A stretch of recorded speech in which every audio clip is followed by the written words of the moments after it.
Are you ready to create your own spooky video content this Halloween? Then you're in good company. Just because it's spooky season doesn't mean you have to be afraid of video. Last week, I broke down a spooky video, and today I'm breaking down another one so that you can create your own spooky videos for your business this month. Okay, first, let's look at lighting. Now, this one was a little bit tricky because we wanted to film in a closet, which of course won't have any lights because the person is hiding. So if there are no lights in the closet, then how do you make it look natural to light it? Obviously, we don't want it black. So in this video, we did two things. First, for the overall lighting, I made the lighting blue so that it would feel almost like moonlight, which will make it feel a little more natural. Then I made sure that there was light coming from the room outside the closet.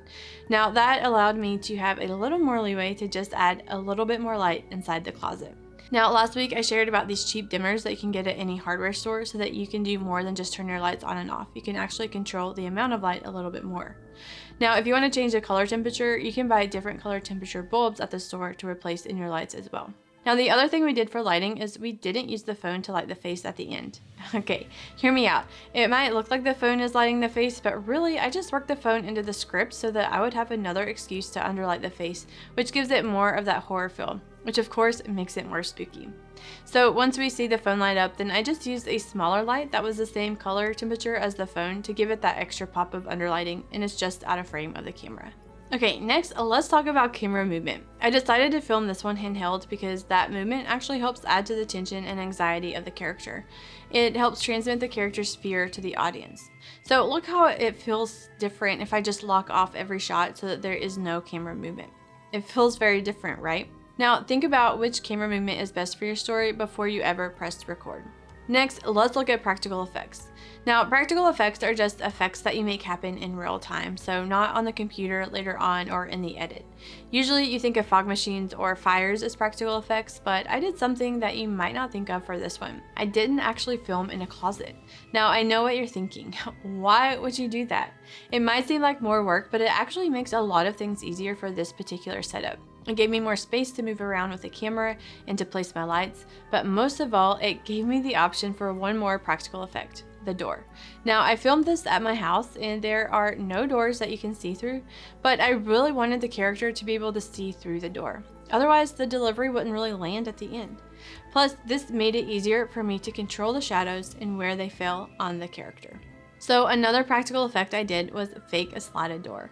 I did this with lights and a set of blinds. I was able to control the shadows so much easier because I could move the lights around a lot more. Lastly, let's look at sound effects. For this one, I actually recorded the heavy breathing separately and added it in later. And while it was very awkward to just breathe heavily into a mic, it worked out because I knew that I could place them where I wanted them for emotional impact, since I knew all my shots would be close up and we'd rarely see the chest moving, so the audience would never really realize that the breathing didn't quite match up.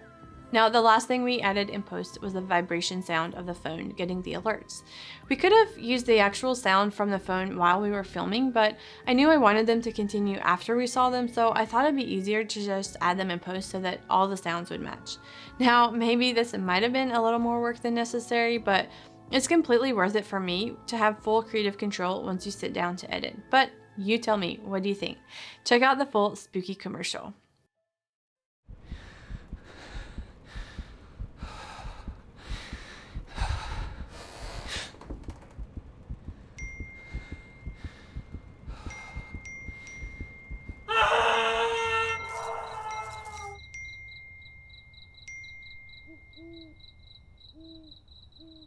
Okay, be honest. Did you get spooked or at least feel a little nervous?